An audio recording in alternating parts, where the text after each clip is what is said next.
दोस्तों स्वागत है आपका उड़ान एकेडमी के इस ई लर्निंग प्लेटफॉर्म पे। जैसे कि आप सभी को पता है कि शिक्षक भर्ती सीरीज का जो वीडियोस है वो उड़ान एकेडमी के वेबसाइट पे आ रही है, साथ ही साथ यूट्यूब पे भी आ रही है। ठीक ध्यान रखिए, बेसिकली यूट्यूब पे आ रही है, वेबसाइट पे नहीं आ रही है। इस बात को आपको ध्यान रखना है कि हम जो तैयारी करवा रहे हैं, ठीक, ये तैयारी जो है आपको आपके एग्जाम के लिए इंपॉर्टेंट है। इससे पहले का जो मेरा वीडियो गया था जो कि था विज्ञान में हमने क्या पढ़ा था, तो बायोलॉजी पढ़ा था। बायोलॉजी में हमने पढ़ा था ब्लड सर्कुलेटरी सिस्टम। आज हम फिजिक्स का एक टॉपिक देख लेते हैं। आज हमारा टॉपिक रहेगा, ध्यान रखिएगा, तरंग, वेव।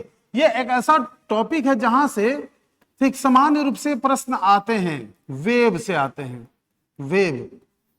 ठीक है, तो इस तरीके से आप समझिएगा कि जो कंटेंट यहां पर डिलीवर किए जा रहे हैं, आपका यह काम है, आपका यह कर्तव्य है कि आप उस कंटेंट को नोट डाउन करते हुए चलिए ताकि एग्जाम में आपका उपयोगी हो। चलिए, तरंग क्या है? तो तरंग एक प्रकार की ऊर्जा है। ध्यान रखिएगा, ये it is a type of energy. एक प्रकार की क्या है? एनर्जी है। ठीक, तो तरंग एक प्रकार की एनर्जी है जो कि किसी न किसी विक्षोभ से उत्पन्न होता है। विक्षोभ अर्थात डिस्टरबेंस, डिस्टरबेंस। ठीक, समझिए। तो तरंग है क्या? तरंग एक प्रकार की ऊर्जा है जो कि विक्षोभ से उत्पन्न होता है। जैसे कि तालाब है, तालाब में पानी एकदम शांत है, हमने पत्थर पकड़ा, पत्थर को पानी पे फेंक दिया, देखेंगे कि डिस्टरबेंस उत्पन्न हो गया। इसका मतलब तरंग में एक हल्की सी ऐसे लहर उत्पन्न हो जा रही है। वो लहर का कारण क्या है? विक्षोभ। ठीक, ध्यान रखिएगा, अर्थात वो जो लहर है उसी लहर को हम तरंग कहते हैं। क्या कहते हैं? तरंग। तो तरंग और कुछ नहीं है। ठीक, ये एक प्रकार की ऊर्जा है जो विक्षोभ के कारण उत्पन्न होती है। जैसे कि अभी हमने एक एग्जांपल दिया कि हमने एक ऐसा पत्थर फेंका और तालाब में जैसे ये गिरा, यहां पर इस तरीके से तरंग उत्पन्न हो गया। क्या उत्पन्न हो गया? तरंग उत्पन्न हो गया। ठीक है, अब यहां पर ये जो तरंग है, ध्यान रखिएगा, ठीक है, इसी तरंग के माध्यम से ऊर्जा का ट्रांसफर हो रहा है। इस चीज को आपको समझना है, यहां पर ऊर्जा का हस्तांतरण होता है, हस्तांतरण होता है। अर्थात यहां पर जो माध्यम के जो जल के कण हैं, पार्टिकल्स हैं, ध्यान रखिएगा इस चीज को, जल के कण, जल के कण, ठीक, इन कण का हस्तांतरण नहीं होता, ऊर्जा का हस्तांतरण होता है। कण वहीं पर स्थिर रहते हैं, कण वहीं पर स्थिर रहते हैं। समझिएगा इस चीज को, कण वहीं पर स्थिर है, वो क्या कर रहा है? एनर्जी को ट्रांसफर कर दे रहा है। ठीक है, तो ध्यान रखिएगा, तरंग कुछ और नहीं है, बहुत सिंपल सी परिभाषा है। तरंग एक प्रकार की ऊर्जा है जो कि एक विक्षोभ से उत्पन्न होती है। जैसे कि पत्थर को पानी पे फेंकने के पे इस प्रकार से हमको तरंग देखने को मिलता है। अब आइए तरंग के प्रकार क्या होते हैं उसको देख लेते हैं। तरंग के दो प्रकार होते हैं। चलिए लिखते हैं हम तरंग के प्रकार, टाइप्स। तरंग के क्या देख लेते हैं? टाइप्स अर्थात प्रकार देख लेते हैं। तो अभी हमने आपको बताया तरंग जो है प्रमुख रूप से दो प्रकार के होते हैं। एक होता है यांत्रिक तरंग, एक होता है यांत्रिक तरंग जिसको कहते हैं मैकेनिकल वेव, मैकेनिकल वेव। एक होता है अयांत्रिक तरंग, अयांत्रिक तरंग। ठीक, ध्यान रखिएगा, जिसको हम कहते हैं non mechanical wave, non mechanical wave. Clear है? यहां पर तरंग कितने प्रकार के? दो तरंग के, दो प्रकार के। पहला हो गया यांत्रिक तरंग और यह अयांत्रिक तरंग। अब आप समझिए कि यांत्रिक तरंग किसको कहते हैं। ये जो मैकेनिकल वेव है ये है क्या, किसको कहते हैं? तो मैकेनिकल वेव वे वेव है या वे तरंग है जिनको संचरण करने के लिए, संचरण के लिए, संचरण मतलब ट्रांसमिशन करने के लिए माध्यम की आवश्यकता पड़ती है, माध्यम की आवश्यकता पड़ती है। ठीक, mechanical wave is a wave which needs medium to propagate from one place to another place. अर्थात यांत्रिक तरंगे वे तरंगे हैं जिनको ठीक संचरण करने के लिए, आने जाने के लिए, अर्थात प्रोपोगेट करने के लिए माध्यम की आवश्यकता पड़ती है। क्लियर है? दूसरी तरफ ध्यान रखिएगा, अयांत्रिक तरंग अर्थात नॉन मैकेनिकल वेव, ये ऐसी तरंगे हैं जिनको संचरण करने के लिए, संचरण का मतलब होता है प्रोपोगेट करने के लिए, ठीक, प्रोपोगेट करने के लिए माध्यम की आवश्यकता नहीं है, माध्यम की आवश्यकता नहीं है। ठीक, इसका मतलब है अयांत्रिक तरंग, non mechanical wave is a wave which does not require to propagate any medium, यानी उसको माध्यम की आवश्यकता नहीं है। अब आइए समझिए, अभी यहां तो परिभाषा आपने समझ लिया। लेकिन है क्या अभी भी आपको समझ में नहीं आया। परिभाषा तक तो ठीक है, it is okay, but what is meant, ये है क्या, उदाहरण समझिएगा। अब आपको समझना होगा। पहले मैं अयांत्रिक तरंग को आपको यहां पर डील कर लेता हूं थोड़ा सा, तब हम थोड़ा सा फोकस करेंगे किस पे, यांत्रिक तरंग पे। ये जो अयांत्रिक तरंग है, जिनको आने जाने के लिए माध्यम की आवश्यकता नहीं है, इसको हम एक और नाम से जानते हैं, इसको हम कहते हैं इलेक्ट्रोमैग्नेटिक वेव। इलेक्ट्रोमैग्नेटिक वेव अर्थात विद्युत चुंबकीय तरंग। विद्युत चुंबकीय तरंग, ध्यान रखिएगा, ये विद्युत चुंबकीय तरंगे हैं, ठीक। और विद्युत चुंबकीय तरंगों को एक स्थान से दूसरे स्थान तक आने जाने के लिए किसी भी माध्यम की आवश्यकता नहीं पड़ती। क्लियर है, ठीक है। जब यांत्रिक तरंग की हम बात करें तो यांत्रिक तरंगे दो प्रकार की होती हैं, ठीक, ध्यान रखिएगा। एक को कहते हैं हम अनुप्रस्थ तरंग, अनुप्रस्थ तरंग, और एक को कहते हैं अनुदैर्ध्य तरंग, अनुदैर्ध्य तरंग, ठीक, ध्यान रखिएगा। अनुप्रस्थ मतलब ट्रांसवर्स वेव, और एक को कहते हैं हम लॉन्गिट्यूडनल वेव, लॉन्गिट्यूडनल वेव। आइए समझिए, अनुप्रस्थ तरंग और अनुदैर्ध्य तरंग, ठीक है, क्लियर है यहां तक। अनुप्रस्थ तरंग और अनुदैर्ध्य तरंग, ये दोनों ऐसे तरंगे हैं जो यांत्रिक तरंग है, जिनको आने जाने के लिए माध्यम की आवश्यकता पड़ती है, जबकि विद्युत चुंबकीय तरंग ऐसे तरंगे हैं जिनको आने जाने के माध्यम की आवश्यकता नहीं पड़ती। अब आइए समझते हैं थोड़ा सा डील में और डीप में, इसके ऊपर कर लिया जाए ताकि हमको स्पेस मिल जाए। यहां तक क्लियर है? वीडियो पे कमेंट जरूर कीजिएगा, ध्यान रखिएगा, वीडियो पे कमेंट कीजिएगा कि अपन जो तैयारी करवा रहे हैं आपको ये कैसा है, अर्थात उड़ान एकेडमी का ये जो प्रयास है वो कैसा है, ठीक, इस चीज को आपको कमेंट करके आपको बताना है। अब ध्यान रखिएगा, अनुप्रस्थ तरंग, अनुदैर्ध्य तरंग, ठीक, पहले यहां से चलते हैं फिर आगे बढ़ते हैं। अनुप्रस्थ तरंग ये ऐसे तरंगे हैं, ठीक, इसकी परिभाषा और इसकी डिफिनेशन को मैं डायग्राम के माध्यम से समझा रहा हूं, समझिएगा इस चीज को। ये ऐसी तरंगे हैं, ठीक, जिन तरंगों की जो दिशा है, ठीक, जो गमन है, देखिए इस तरीके से गमन करती है, अर्थात अनुप्रस्थ तरंगे वे तरंगे हैं, ठीक, जिनकी गमन की दिशा, अर्थात जिसका जो दोलन है इनकी गमन की दिशा के क्या होता है, परपेंडिकुलर, अर्थात लंबवत होती है। क्या होती है? लंबवत, ठीक है, समझिएगा फिर के।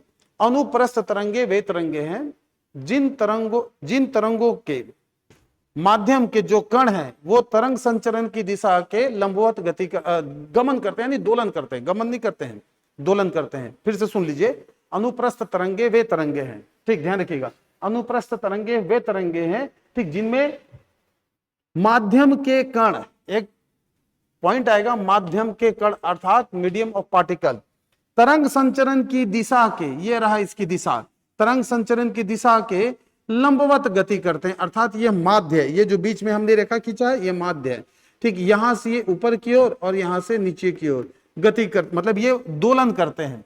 गति ये है, ठीक, गति सामने की ओर है, ये है गति, और ये है दोलन, ठीक, ध्यान रखिए, दोलन अर्थात ये ऊपर और नीचे, ऊपर और नीचे, ठीक है। फिर से डिफिनेशन सुन लीजिए, अनुप्रस्थ तरंगे वे तरंगे हैं, अनुप्रस्थ तरंगे वे तरंगे हैं, ठीक, जिनमें माध्यम के कण तरंग संचरण की दिशा के लंबवत गति दोलन करते हैं, गति नहीं करते हैं, दोलन करते हैं, ठीक है। वही अनुदैर्ध्य तरंगे ऐसी तरंगे हैं, ठीक, ध्यान रखिएगा, अनुदैर्ध्य तरंगे ऐसी तरंगे हैं, ठीक। अब यहां पर एक थोड़ा सा डायग्राम बना दे देता हूं मैं, ठीक, ये हो गया। फिर यहां पर थोड़ा सा नजदीक नजदीक, अनुप्रस्थ तरंगे ऐसे तरंगे हैं, ठीक, जिनमें माध्यम के कण तरंग संचरण की दिशा के ही तल में क्या करते हैं, ठीक, दोलन करते हैं, अर्थात जिस तरफ तरंग गति कर रहा है, ठीक, वो दोलन भी उसी तरीके से कर रहा है, ध्यान रखिए, दोनों एक ही दिशा में हो जाता है। अब देखिएगा, इसी दिशा में हमारा तरंग गति कर रहा है और इसी दिशा में दोलन हो रहा है। यहां पर आप दो चीज देखिएगा, ठीक है, जो अनुदैर्ध्य तरंगे होती है दो तरीके से या दो प्रकार के मिल के बनी होती है। एक होता है, ठीक, संकुचन, ठीक, ध्यान रखिएगा, और एक है विरलन, ठीक है, कॉन्ट्रैक्शन एंड रिफ्रैक्शन। एक जगह देखेंगे ये संकुचित है, तो एक जगह देखेंगे कि थोड़ा क्या है, ठीक, फैला हुआ है, जैसे स्प्रिंग होता है। स्प्रिंग को एक बार खींचेंगे, एक बार छोड़ेंगे, तो ध्यान रखिएगा, ठीक, जब आपने खींचा और छोड़ा तो वो एक ही दिशा में गमन कर रहा है, उसी दिशा में माध्यम के कण भी क्या कर रहे हैं, गमन कर रहे हैं। तो अनुदैर्ध्य तरंगे इसी प्रकार के बनी होती है, एक जगह संकुचित होता है, एक जगह विरलन होता है, फिर संकुचित, फिर विरलन, फिर संकुचित और फिर विरलन। आया समझ में? अब यहां पर उदाहरण देख लीजिए, इसके उदाहरण से प्रश्न आते हैं। अब समझिएगा, जो अनुप्रस्थ तरंगे हैं इसका सबसे प्रमुख उदाहरण है प्रकाश तरंग, प्रकाश तरंग, जल तरंग, वाटर वेव, जल तरंग, ठीक है। साथ ही साथ भूकंपीय तरंग, भूकंप, ठीक है। भूकंप से बहुत सारे तरंगे निकलते हैं, लेकिन भूकंप से केवल एस तरंग, पी तरंग नहीं, ध्यान रखिएगा, ठीक, पी तरंग नहीं, केवल एस तरंग की बात कर रहा हूं, याद रखिएगा इस चीज को, फिर से रिपीट कर रहा हूं, ठीक है। अनुपस्थ तरंग के सबसे बेहतरीन उदाहरण में आता है प्रकाश तरंग, दूसरा है जल तरंग, वाटर वेव, और तीसरा है भूकंप से निकलने वाली, ठीक है, एस तरंगे, एस एस, ठीक, ध्यान रखिए, एस तरंगे। आया समझ में? वहीं पर अनुदैर्ध्य तरंग का जो सबसे अच्छा उदाहरण माना जाता है वह है ध्वनि तरंग, ध्यान रखिएगा, ध्वनि तरंग, ध्वनि तरंग, ठीक, ध्यान रखिए, साउंड वेव। क्लियर है मामला? ठीक है, साउंड वेव हो गया, लेकिन यहां पर एक और उदाहरण आएगा अनुदैर्ध्य तरंग में, यहां पर भी भूकंप के एक और तरंग है, यहां पर भी, ठीक, भूकंपीय तरंग में से यहां जैसे एस तरंग है तो यहां पर पी तरंग आएगा, ठीक है। तो इसके उदाहरण को आप याद रखिएगा, अनुदैर्ध्य तरंग जो है, ठीक, ये संकुचन और शिथिलन, ठीक, ध्यान रखिएगा, अर्थात संकुचन और विरलन यानी कॉन्ट्रेक्शन एंड रिफ्रैक्शन से मिलकर बनना होता है, ठीक। और इस प्रकार के तरंग का सबसे अच्छा उदाहरण है साउंड वेव, ध्वनि तरंग, और दूसरा प्रमुख उदाहरण में है भूकंप के में पाए जाने वाले पी तरंग, ठीक है। यहां पर एक और उदाहरण आप याद रख लीजिएगा, ठीक है, किसमें? अनुप्रस्थ तरंग में जितने भी तार वाले यंत्र होते हैं, जैसे गिटार, वीणा, ठीक है, तो यहां पर जब उन तरंग मतलब उन तारों को इस तरीके से छेड़ा जाता है, देखिएगा वो वाइब्रेट करते हैं, ठीक, जिसकी वजह से साउंड निकलता है, ठीक, साउंड निकलना एक अलग चीज है, वो जो वाइब्रेशन करना है वो वाइब्रेशन भी इसी में आता है, अनुप्रस्थ तरंग में आता है, ठीक, ध्यान रखिएगा, कौन सा तरंग में? ठीक, यानी तारों में, जो गिटार में, ठीक, ये सब चीजों में जो यूज किया जाता है ना, वो जो तरंगे हैं वो आपके कौन से तरंगे हैं? ठीक, ध्यान रखिएगा, वो है आपके अनुप्रस्थ तरंगे, यानी स्ट्रिंग इंस्ट्रूमेंट, जितने भी तार युक्त जो आपके वाद्य यंत्र है, ठीक है, उन वाद्य यंत्रों में से निकलने वाली जो तरंगे हैं, उन्हीं तरंगों को हम क्या कहा जाता है? अनुप्रस्थ तरंगे। क्लियर है? अब आ जाइए, सारा खेल यहां पर है, यहां पर ध्यान दीजिएगा, ठीक, सबसे प्रमुख चीजें यहां आ जाती है, कहां पर?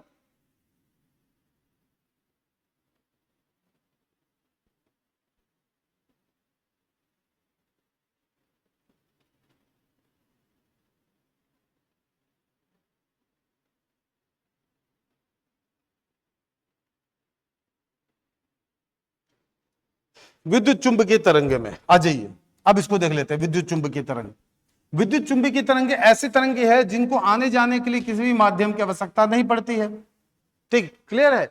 और इसका एक खास बात यह है कि ये जो तरंगे हैं, ठीक, ये विद्युतीय ऋणात्मक होते हैं, विद्युतीय ऋणात्मक होते हैं, ऋणात्मक अर्थात इलेक्ट्रिकली नेगेटिव होते हैं।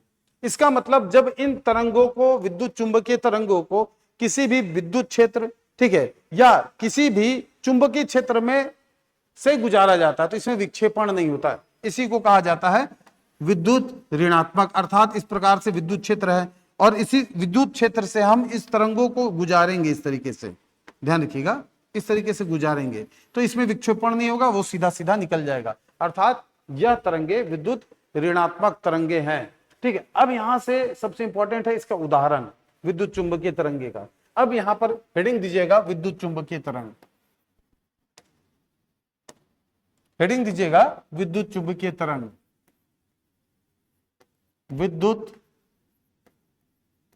चुंबकीय तरंग, ठीक है। यहां पर आपको एक विशेष चीज को ध्यान रखना है, इसमें इसके उदाहरणों को, ठीक, सबसे पहले ध्यान रखिएगा, इसमें लिखिएगा गामा किरण, गामा किरण, ठीक, गामा रे, गामा रे, ठीक है, समझ में आया? जो गामा किरण है, गामा किरण के बाद दूसरा सबसे प्रमुख है एक्स रे, एक्स रे, उसके बाद ध्यान रखिएगा अवरक्त किरण, दृश्य प्रकाश, दृश्य प्रकाश, दृश्य प्रकाश, ठीक, अवरक्त किरण, अवरक्त किरण, पराबैंगनी किरण, पराबैंगनी किरण, सूक्ष्म किरण, माइक्रोवेव, सूक्ष्म किरण, ठीक है, और सबसे अंतिम में रेडियो किरण, रेडियो वेव, रेडियो वेव। अब आराम से समझिए, विद्युत चुंबकीय तरंग का अगर कहीं भी एग्जाम्पल आया, ठीक, तो यही उसके सबसे बेहतरीन एग्जाम्पल में गामा किरणें हैं, एक्स किरण है, दृश्य प्रकाश है, अवरक्त किरणें हैं, पराबैंगनी, सूक्ष्म किरणें और रेडियो, ठीक है। अब याद कीजिएगा, कई लोगों को दिक्कत होता है इंग्लिश मीडियम में, इंग्लिश हिंदी मीडियम में, गामा किरणें, एक्स किरणें, दृश्य प्रकाश, विजुअल रे, विजुअल रे, अवरक्त किरण, ध्यान रखिएगा, ठीक है, इसको कहा जाता है इंफ्रारेड, इंफ्रारेड, पराबैंगनी यूवी रे, अल्ट्रावायलेट रे, सूक्ष्म किरण माइक्रोवेव यानी माइक्रो, ठीक, रे, और यह है आपका रेडियो किरण। आया समझ में? तो ये किरण के उदाहरण हैं, किसके उदाहरण है, ठीक है, ये आपके विद्युत चुंबकीय तरंगों के उदाहरण है। अब आइए, जो तरंग है, इन तरंगों के कुछ गुण होते हैं, ठीक, जैसे कि अभी हमने आपको बताया कि एक तरंग है, ये एक तरंग है, अधिकतर तरंगे इस तरीके से होती है, ये तरंग है।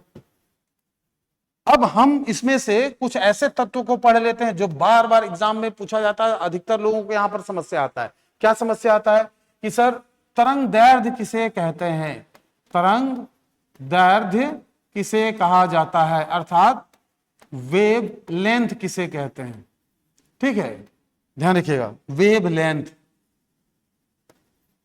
ठीक। नेक्स्ट है आयाम किसे कहा जाता है, आयाम, एम्पलीट्यूड, एम्पलीट्यूड। उसके बाद आवृत्ति क्या है, आवृत्ति, ठीक, फ्रीक्वेंसी, समझिएगा। अब यहां पर 3 चीजें हैं, अब एक एक करके डील करते हैं। आए समझ में? क्या देखना है हमको? सबसे पहले देखना है तरंग दैर्ध्य देखना है, ठीक, फिर आयाम देखना है, फिर आवृत्ति देखना है। तो यह रहा आपका एक तरंग, ठीक है। अब ध्यान रखिएगा, ये जो तरंग है, इन तरंग में ये जो ऊपर है इसी को कहा जाता है श्रृंग, ठीक, यानी क्रस्ट, ठीक, और इसी को कहा जाता है गर्त अर्थात टर्फ, ठीक, ध्यान रखिएगा। इंग्लिश में कहेंगे, हिंदी में कहेंगे श्रृंग और गर्त, इंग्लिश में कहेंगे क्रस्ट और टर्फ, अर्थात तरंग का ये माध्य है, ठीक, ध्यान रखिएगा, ये माध्य है, ये माध्य है, ठीक, इस माध्य के सबसे ऊपर में है वो श्रृंग और सबसे नीचे में है वो है गर्त, ठीक है। अब इस तरीके से जो क्रमागत अर्थात एक श्रृंग से दूसरे श्रृंग के बीच की जो दूरी है, ठीक, इसी को कहा जाता है तरंग दैर्ध्य, ध्यान रखिएगा, इसे कहा जाता है तरंग दैर्ध्य अर्थात वेव लेंथ, वेव लेंथ, ठीक है, क्लियर है? क्या कहा जाता है? Wave length. इसका मतलब ये भी ऊपर ऊपर भी हो गया और नीचे नीचे भी, ये भी वेव लेंथ है, वेव लेंथ अर्थात ये एक तरंग में, ठीक, एक श्रृंग से दूसरे श्रृंग के बीच या एक गर्त से लेकर दूसरे गर्त के बीच की दूरी है, ठीक, समझे इसको। अब इसी को लैम्डा के माध्यम से प्रदर्शित करते हैं, लैम्डा, तरंग दैर्ध्य को लैम्डा, ये इस तरीके से, क्लियर है? चलिए अब आइए, अब देख लेते हैं आयाम। किसी भी तरंग में आयाम का अर्थ क्या है? ये जो माध्य है, इस माध्य से ये कितने ऊपर है, ये अर्थात यहां की दूरी, ठीक, इसको कहा जाता है आयाम, एम्पलीट्यूड, ठीक, इस माध्य से यहां की दूरी, ये भी है आपकी, ये दोनों दूरी, ठीक है, इस दूरी को भी आयाम कहेंगे, आयाम, एम्पलीट्यूड, और इसको भी क्या कहेंगे हम? इस दूरी को भी हम आयाम कहेंगे। ये भी जो दूरी है ये भी आयाम कहलाता है, ये भी दूरी क्या कहलाएगा? आयाम। तो इस प्रकार से हमने देखा कि किस प्रकार से एक तरंग है और एक तरंग में तरंग दैर्ध्य किसे कहते हैं और आयाम किसे कहते हैं। तो तरंग दैर्ध्य का मतलब हो गया, ठीक, दो श्रृंगों के बीच की दूरी, चाहे ये दूरी है, फिर ये दूरी और ये दूरी, इसका मतलब है क्रमागत दूरी। ऐसा नहीं कि वहां से लेकर यहां तक की दूरी नापनी, क्रमागत, कंसेक्यूटिव, यानी यहां से इसकी दूरी, ठीक, इसकी दूरी नहीं, ध्यान रखिएगा, यहां से इसकी दूरी, तो ये है तरंग दैर्ध्य, ये है तरंग दैर्ध्य, यानी कि एक तरंग के दो श्रृंग या दो गर्त के बीच की दूरी। अब है आयाम। कोई भी एक तरंग होता है तो उसका एक माध्य होता है, उस माध्य से, ठीक है, उसके कृष्ठ तक यानी कि श्रृंग तक, या उस माध्य से उसके गर्त तक यानी कि कृष्ठ तक, टर्फ तक की दूरी, की बीच की दूरी को हम क्या कहते हैं? आयाम। अब आ जाता है अगला वर्ड आवृत्ति। बहुत अच्छे समझिएगा आवृत्ति, फ्रीक्वेंसी को। फ्रीक्वेंसी के लिए हम शब्द यूज करेंगे, ध्यान रखिएगा। फ्रीक्वेंसी है क्या, किसे कहते हैं फ्रीक्वेंसी? फ्रीक्वेंसी का मतलब है किसी एक बिंदु से कोई भी एक तरंग की जितने भी श्रृंग या जितने भी गर्त जा रहा है, या शब्द यूज किया ना, उसी को हम क्या कहते हैं? आवृत्ति। यानी कि एक सेकेंड में होने वाले कंपन को ही क्या कहा जाता है? आवृत्ति कहा जाता है। ठीक, एक सेकेंड में, एक सेकेंड में एक तरंग में होने वाले कंपन को क्या कहा जाता है? आवृत्ति। ठीक है, या यूं कहें कि एक सेकंड में एक स्थान से वो तरंग के कितने श्रृंग जा रहे हैं, एक दो तीन, तो हम बोलेंगे तीन। ठीक, हमेशा इसको सेकंड में ही डिनोट किया जाता है। और इस आवृत्ति के लिए, ठीक है, यूनिट यूज किया जाता है, इसका नाम है हर्ट्ज। हर्ट्ज, ठीक, इसको एच जेड से हम डिनोट करते हैं, ध्यान रखिएगा, हर्ट्ज। कभी भी तरंग की आवृत्ति के बारे में जब भी बात होगा तो आप हर्ट्ज नाम का एक वर्ड को आप क्या करोगे? यूज करोगे। आया समझ में यहां पर? चलिए, तो इस तरीके से हमने देख लिया कि तरंग क्या होता है।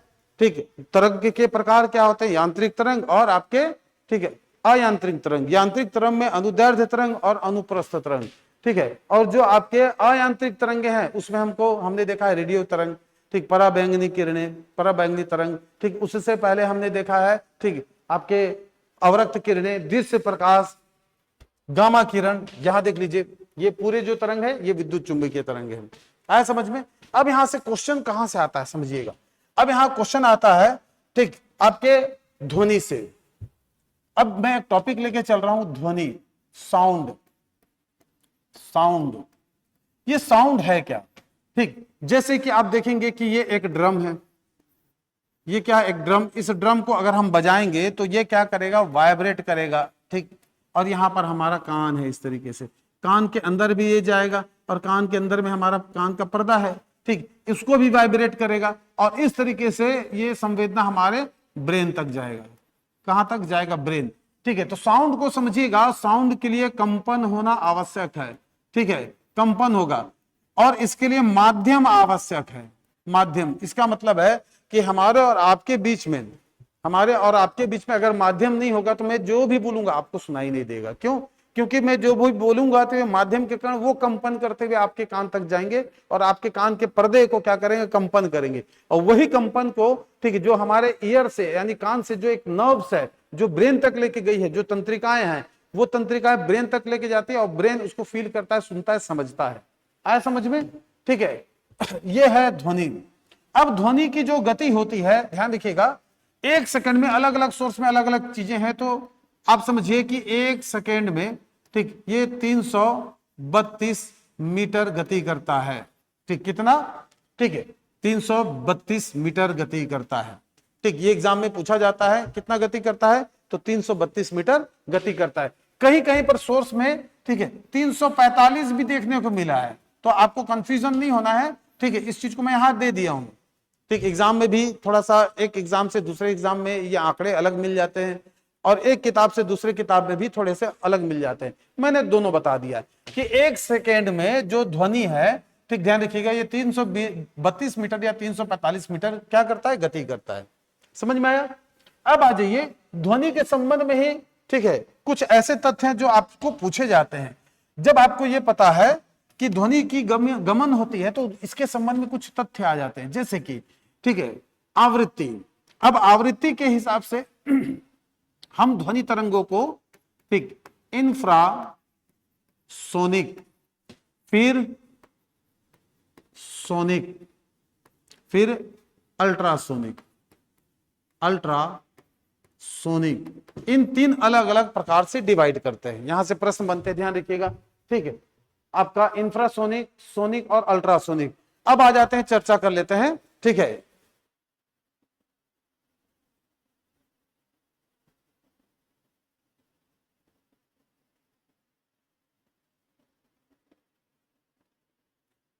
चलिए अब देखिएगा, अब यहां पर हिंदी में क्या होता है, कई बार बहुत समस्या हो जाती है, ठीक, इसीलिए इंग्लिश वर्ड को लेके चलिएगा, ठीक है। देखिएगा ये श्रव्य तरंगे हैं या श्रव्य ध्वनि तरंग है, श्रव्य श्रव्य ध्वनि तरंग, ध्वनि तरंग, ठीक, श्रव्य जो हम सुन सकते हैं, ठीक है, इसको भी हम नहीं सुन सकते, उसको भी हम नहीं सुन सकते, ये रेंज वह रेंज है जिसको हम सुन सकते हैं। तो एक हो गया इंफ्रासोनिक, एक हो गया अल्ट्रासोनिक, आया समझ में, ठीक है। इंग्लिश में याद रखिएगा, देखो क्या होता है कभी कभी अपश्रव्य, ठीक, अश्रव्य, ये अप और आ के चक्कर में लोग जो है कंफ्यूज हो जाते हैं, दिक्कत हो जाता है।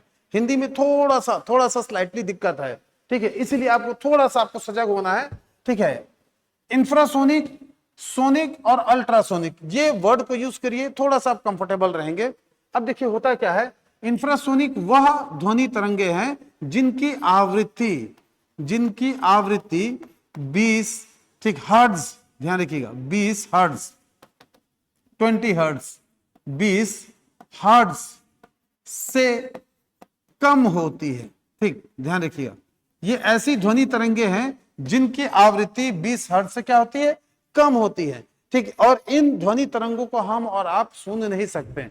ये कहां से उत्पन्न होती है, ध्यान रखिएगा, ये कहां से उत्पन्न होती है, तो ये उत्पन्न होती है वोल्केनो से, वोल्केनो, ठीक, ध्यान रखिएगा, वोल्केनो अर्थात ज्वालामुखी से, ज्वालामुखी, ज्वालामुखी। फिर नेक्स्ट है अर्थक्वेक अर्थात भूकंप से, और तीसरा आप ध्यान रखिएगा थंडर अर्थात तड़ित से, तड़ित, ठीक, थंडर, थंडर अर्थात जो बिजली चमकता है ना उससे। तो ये अगर आपसे पूछेगा कि ये जो आपका इंफ्रासोनिक साउंड है ये कहां से उत्पन्न होता है, तो ये उत्पन्न होता है ज्वालामुखी से, भूकंप से, तड़ित से। और ये जो श्रव्य तरंगे हैं ये क्या है, अब इस पे देख लेते हैं। जो ऐसी तरंगे जिनकी आवृत्ति 20 हर्ट्ज से लेकर, ठीक, ध्यान रखिएगा 20,000, ठीक, हर्ट्ज के बीच होती है, ठीक, ध्यान रखिए 20,000 हर्ट्ज, और कहीं कहीं पर 20 किलो हर्ट्ज लिखा रहता है, ठीक, तब भी कोई दिक्कत नहीं, क्योंकि 1000 हर्ट्ज 1 किलो हर्ट्ज होता है, और 20,000 हर्ट्ज है तो 20 किलो हर्ट्ज हो जाएगा। तो जब कभी भी किसी ध्वनि तरंगों की जो आवृत्ति है 20 हर्ट्ज से लेकर 20,000 हर्ट्ज या 20 किलो हर्ट्ज के बीच की होती है, तो उन तरंगों को हम श्रव्य तरंगे कहते हैं। और इसको ही हमारा कान यानी मनुष्य सुन सकता है, मनुष्य या पशु, ठीक, पशु तो पशु मत लिखिए, पशु में तो फिर ये सब को सुन लेते हैं। पशु जैसे कि कुछ ऐसे पशु हैं जो जमीन के अंदर रहते हैं, वो ध्वनि तरंगों को, इंफ्रासोनिक साउंड को समझ लेते हैं, जान लेते हैं, ठीक है। तो मनुष्य की कान। अब आ जाओ अल्ट्रासोनिक, इसको समझिए, यहां से क्वेश्चन बनते हैं। अल्ट्रासोनिक साउंड वे साउंड है, ठीक, ध्यान रखिएगा, जिनकी आवृत्ति जो है ये 20,000 हर्ट्ज, 20,000 हर्ट्ज या 20 किलो हर्ट्ज, ठीक, से अधिक होती है, से क्या होती है, अधिक होती है। और ऐसे ही तरंगों को अल्ट्रासोनिक तरंग कहते हैं। आए समझ में यहां पर। अब ये जो तरंगे हैं, ठीक, इन तरंगों का यूज देखिए, उपयोग देखिए, क्या उपयोग में लाया जाता है। ये वे तरंगे हैं जिनको डॉल्फिन उत्पन्न करती हैं, डॉल्फिन, ठीक, डॉल्फिन,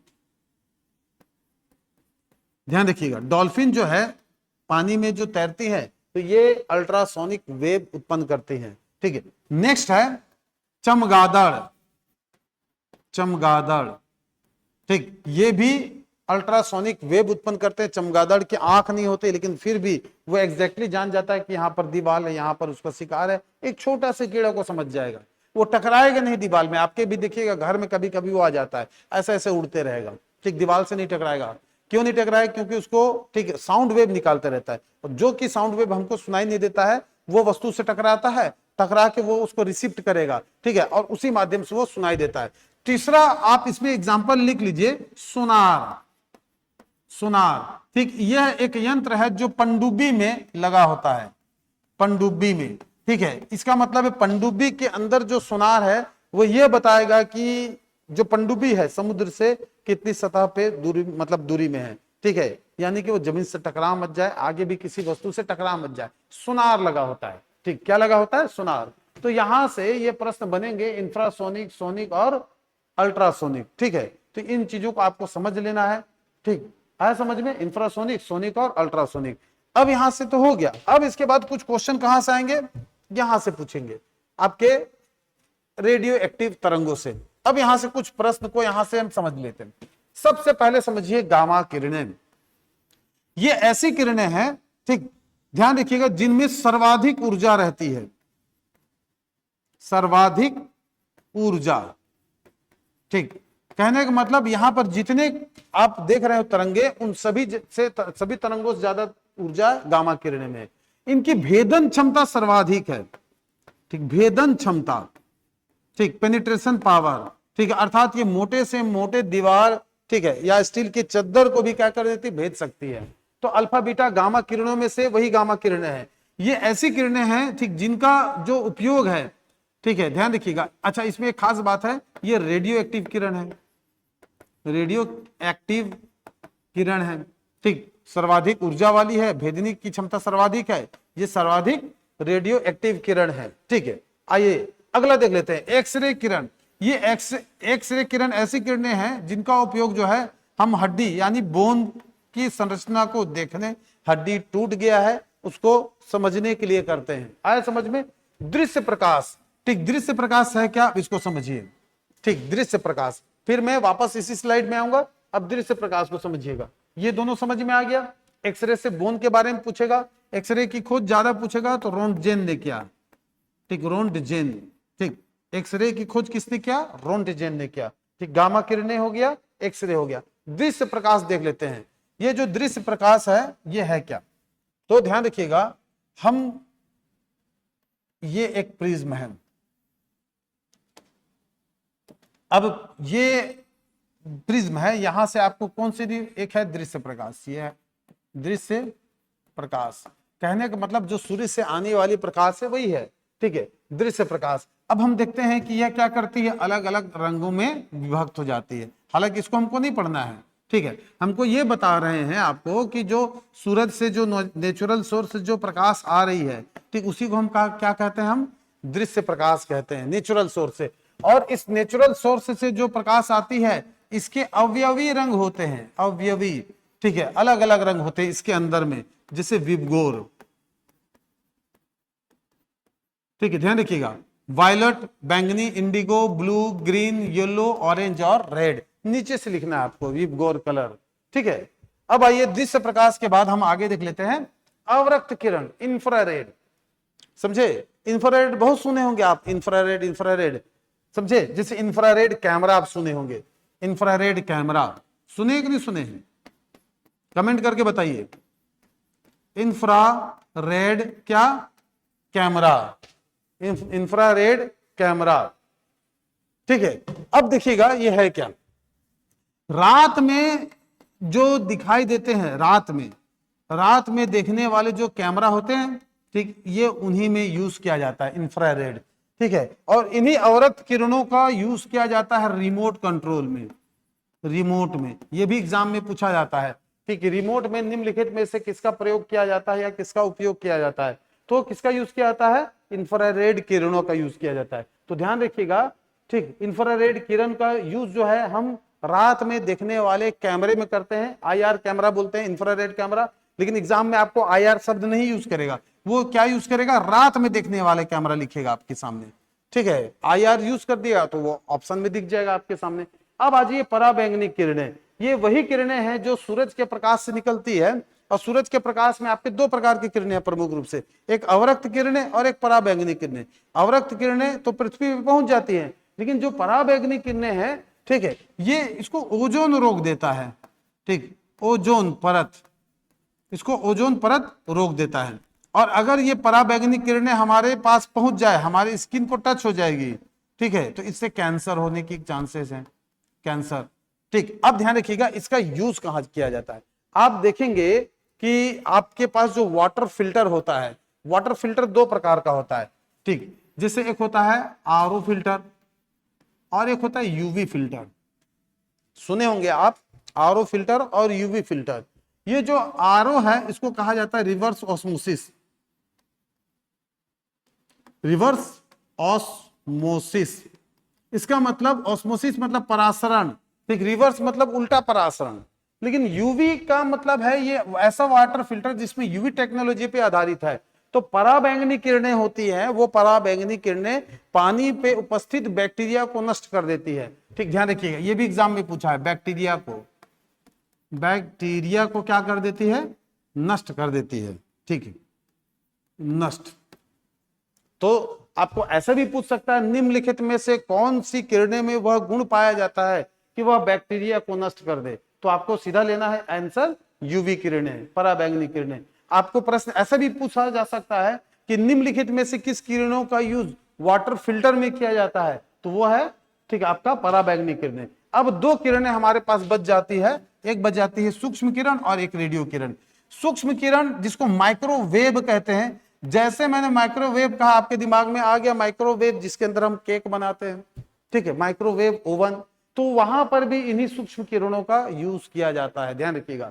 तो माइक्रोवेव जो ओवन है, ठीक है, आपको याद रखना चाहिए कि इस माइक्रोवेव ओवन में हम सूक्ष्म किरणों का यूज करते हैं। रेडियो किरण क्या है? तो रेडियो प्रसारण में जो यूज किया जाता था वही रेडियो किरण है। और ये जो रेडियो किरण है इसका प्रसारण हम अंतरिक्ष की तरफ करते हैं और आयन मंडल से ये परिवर्तित होकर नीचे की ओर आता है, ध्यान रखिएगा। ये भी पूछा जाता है, ये जो रेडियो तरंग है इसका परावर्तन जो है, ठीक, आयन मंडल के माध्यम से होता है, मंडल के माध्यम से। और इन्हीं रेडियो तरंगों का यूज हम रडार में करते हैं, रडार में, ठीक, यानी कि हम रडार के माध्यम से जान सकते हैं कौन सा एरोप्लेन आ रहा है, कौन सा एरोप्लेन जा रहा है, फाइटर जेट है, वो सब इन्हीं के आधार पे क्या करता है, काम करते हैं। तो आप इस चार्ट को देखिए, ठीक, ये वे विद्युत चुंबकीय तरंगे हैं जो विभिन्न प्रकार के कार्य कर रहे हैं। पहला हमने देखा गामा किरण, ठीक, फिर हमने देखा एक्स रे, फिर देखा दृश्य प्रकाश, फिर देखा हमने अवरक्त किरणें, पराबैंगनी किरणें, सूक्ष्म किरणें और रेडियो तरंग। ठीक है, आशा करता हूं कि ये जो तरंग के जो टॉपिक है आपको अच्छा लगा होगा। सामान्यतः यहां से आपको अधिकतर प्रश्न आपको बन जाएंगे। हमारे पास टाइम लिमिटेड रहता है, वीडियोस का भी जो एक सीमा होती है, ठीक है। हमने प्रयास किया है कि हम एक निश्चित समय पे जितना कंटेंट दिया जा सकता है उतना कंटेंट हमने देने का प्रयास किया है।